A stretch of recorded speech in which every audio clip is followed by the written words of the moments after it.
In the heart of Vietnam's central province of Quang Nam lies the captivating My Son.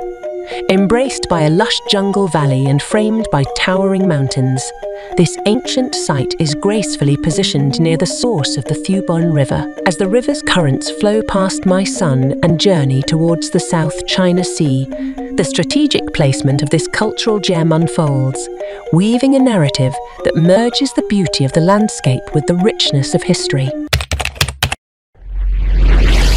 Between the 4th and 13th centuries, a unique culture which owed its spiritual origins to Indian Hinduism developed on the coast of contemporary Vietnam. This is graphically illustrated by the remains of a series of impressive tower temples located in a dramatic site that was the religious and political capital of the Champa Kingdom for most of its existence. This place is My Son. The Champa Kingdom was founded in 192 AD at the breakup of the Han Dynasty in China. The Champa ruled what is now South and Central Vietnam from 192 to 1697 AD. They were strong warriors, and strategic locations for their settlements, such as My Son, were key for the numerous military conflicts they had against the Chinese, Mongols, Khmer, and the Vietnamese. The Cham were not only warriors, they were also well known for their wealth. Gold and silver, gems, spices, aromatic agarwood, exotic animals, and slaves. They traded with China, Taiwan, Indonesia, Japan, Malaysia, India, the Middle East, and even distant North Africa. Some researchers even claim that Christopher Columbus, on his 4th and last voyage, attempted to reach the Champa Kingdom to attain some of this wealth. All of this trade undoubtedly had an impact on Cham culture, and scholars believe that Indian merchants introduced Hinduism to the Champa Kingdom in its early years. As early as 986, Chinese documents also show examples of Cham Muslims. Of course, both of these religions were combined with the worshipping of Cham ancestors, kings, and deities. The incessant wars were the cause of the demise of what researchers claim was the only culture of Asia with Oceanian features.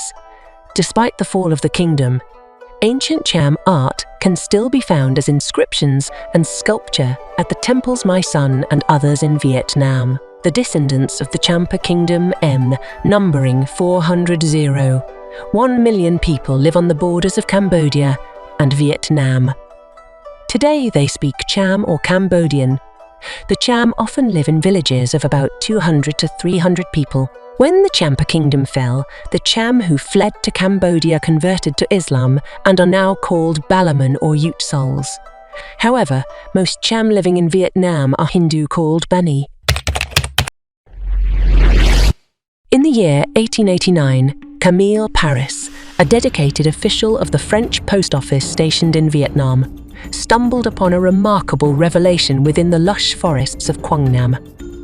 The long-forgotten temples that once pulsated with religious significance in the heart of the Champa Kingdom. This serendipitous discovery sparked the keen interest of the scholarly society École Française d'Extrême Orient, prompting them to dispatch a team of archaeologists to delve into the enigmatic ruins. At the helm of this investigative expedition stood Henry Parmentier, a seasoned explorer and scholar. The archaeologists uncovered 71 temples hidden in the jungle and categorized them into 14 temple groups. Photographs, art, and archaeological diaries published by the French archaeologists show what a magnificent find My Son was, and how the ancient Cham temples appeared before they were destroyed by war. Camille Paris, a polymath encompassing the roles of archaeologist, cartographer, and ethnologist, dedicated 2 decades of his life to Vietnam. During this extensive period, he extensively documented and photographed the diverse landscapes and cultural richness of the country. The discovery of the My Son temples marked a pivotal moment in his journey. While engaged in the establishment of a telegraph line between South and Central Vietnam, Paris stumbled upon these historical treasures. The French bestowed upon the site the name My Son, meaning beautiful mountain, drawing inspiration from a neighboring village. Unearthing, studying, and cataloging the temples of My Son became a protracted endeavor, requiring several years and numerous excavations to unravel the mysteries embedded within this ancient area. Among the meticulously chronicled excavation endeavors, one of the most comprehensive took place during the period of 1903 to 1904, featuring the collaborative efforts of Henri Parmentier and his fellow French archaeologist, Charles Chapot. Embarking on their joint mission in March 1903, the duo confronted a myriad of challenges. The tropical terrain subjected them to oppressive heat, while encounters with wild animals added an element of peril to their exploration. The relentless growth of flora posed a constant struggle, as it seemed to regenerate almost as swiftly as it was cleared by the dedicated archaeologists. Despite these adversities, Parmentier and Chapot persevered in their pursuit of uncovering the secrets concealed within the ancient ruins. Establishing their camp at the foothills of the revered mountain known as Meher Parvata in the Cham people's tradition, the men, led by Henri Parmentier and Charles Chaput, took strategic measures for safety. Erecting a 4-meter hedge served as a protective barrier against the potential threats posed by wild boars and tigers, both to themselves and the diligent workers engaged in the excavation. The initial phase of the archaeological endeavor saw the unveiling of the temples previously identified by Camille Paris. However, as their exploration unfolded, the archaeologists made further remarkable discoveries, revealing additional hidden temples concealed within the dense embrace of the surrounding jungle. Charles Chapot diligently chronicled the unfolding saga of the excavation campaign in his detailed journal. The month of March revealed a spectacular find with the unearthing of the magnificent old towers. July brought forth the discovery of a remarkably well-preserved statue of Ganesha. August proved to be equally astonishing as a terracotta jar brimming with precious jewels emerged from the depths, concealed at the base of the 7 Tower. The oldest structures in my son, the E and F Towers, came to light in September.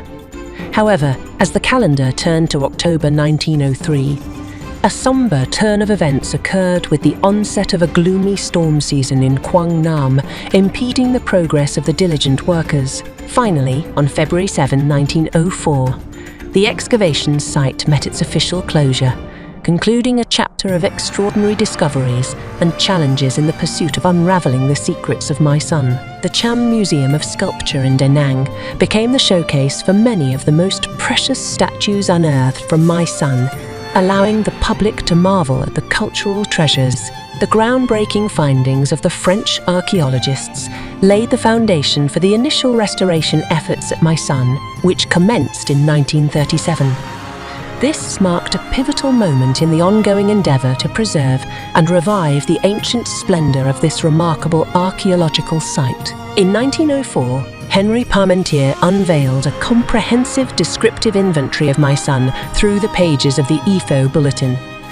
This publication featured intricate drawings detailing the temples, accompanied by a captivating array of photographs capturing the site amidst the fervor of excavation. Parmentier's team went a step further by disseminating the Cham inscriptions, extracted from 32 stone stelae in my son. These inscriptions, penned in Sanskrit and Old Cham between the 5th and 12th centuries, intricately narrated the individual tales of each temple, preserving the historical essence of the site. Amidst the tumultuous period of the American War, the vicinity surrounding my son became a strategic guerrilla base for revolutionary forces, consequently drawing the attention of the American military. In a harrowing week in August 1965, my son endured relentless bombardment in intensive aerial raids, resulting in catastrophic damage. The once majestic temples and statues, which had gracefully stood for centuries, were tragically reduced to mere foundations, succumbing to the devastating impact of the warfare. The poignant episode marked a grievous chapter in the history of my son, underscoring the destructive toll that conflict exacted upon this venerable archaeological treasure. Following the conclusion of the war, the Vietnamese government, recognizing the historical significance of my son, designated it as a national monument. Faced with the daunting task of restoring and preserving the temples nestled within the forest, the the government embarked on a mission to revive this cultural gem. Leveraging the surviving artworks and photographs left behind by Henry Parmentier and his contemporaries, restoration experts hailing from Poland, Japan, Germany, Italy, and India collaborated to reconstruct segments of the temples. Through their efforts, visitors today can gain a glimpse into the bygone Cham era and appreciate the cultural heritage that endured despite the ravages of time and war. The culmination of these endeavours was acknowledged in 1999 when UNESCO bestowed World Heritage Site status upon the My Son Sanctuary. Today, those who journey to Quang Nam have the opportunity to immerse themselves in the enchanting legacy of My Son, a testament to the resilience of cultural heritage and the collaborative spirit of international restoration efforts. So, dear my friends, let's delve into the intricate beauty of this remarkable temple. Admire the detailed craftsmanship, from the ornate carvings to the majestic architecture. Each corner tells a story. Let's begin our exploration of this captivating temple. The historical roots of My Son's sanctuary trace back to the 4th century, when King Bhadravan I erected a wooden hall on this sacred ground to venerate the Hindu deity Shiva. An ancient stele unearthed at My Son reveals that King Bhadravan I devoted the entire valley to Shiva and fervently urged his successors to safeguard the foundations he laid. Over the ensuing 10 centuries, Cham kings undertook a continuous endeavour to expand and enhance the temple complex, transitioning from initial stone structures to the later construction of red brick edifices. Each temple featured a stele inscribed in Sanskrit or Old Cham, narrating the lineage and founding king's story. During the inaugural excavation by French archaeologists, a total of 32 stelae were unearthed, some of which remain in situ within the My Son ruins, while others find their home in the My Son Gallery Museum on site.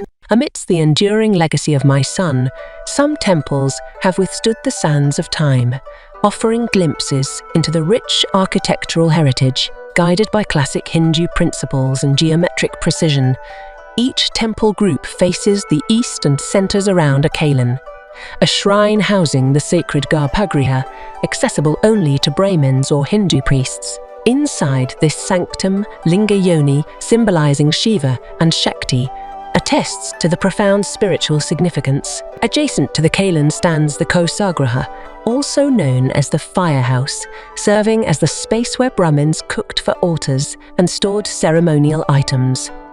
The Kailan, opening to the external world through a Gopura gate, leads to a mandapa, an assembly hall for public worship. Noteworthy examples include My Son Baf 5, boasting a kosagra adorned with a remarkable sculpture of the goddess Lakshmi, and the enduring Kailan of the Sea Temple group, specifically My Son Cone. Despite the passage of time, these architectural marvels provide a tangible link to the spiritual practices and cultural heritage embedded in My Son's sanctuary. Positioned in a fertile valley near the Thubone River's origin and the sacred Mahaparvata mountain of Cham reverence, My Son stands as a testament to architectural ingenuity. Comprising red brick temples with distinctive tiers, the site is adorned with sandstone sculptures and bas-reliefs portraying Hindu deities, Apsara dancers, mythical creatures, and Cham monarchs. A visit to My Son offers a glimpse of Hindu motifs intricately embedded in both the temple ruins and the artifacts scattered across the site. As you explore, notice the recurring decorative themes.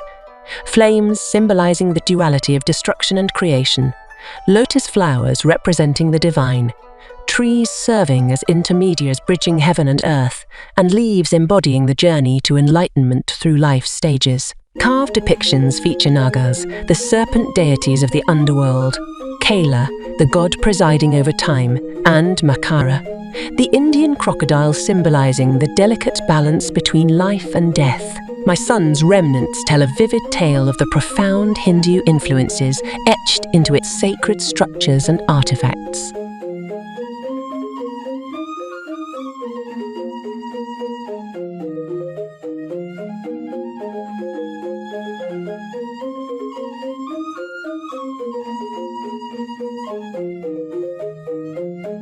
Dear friends, as we conclude our exploration of the mesmerizing Mystique sanctuary, let the echoes of Cham culture, history, and architectural marvels linger in your thoughts.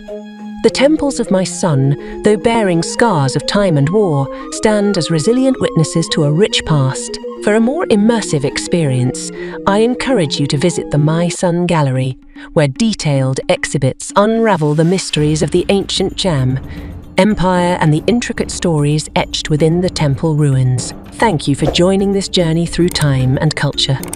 If you enjoyed this exploration, don't forget to subscribe for more enriching insights and adventures. Until next time,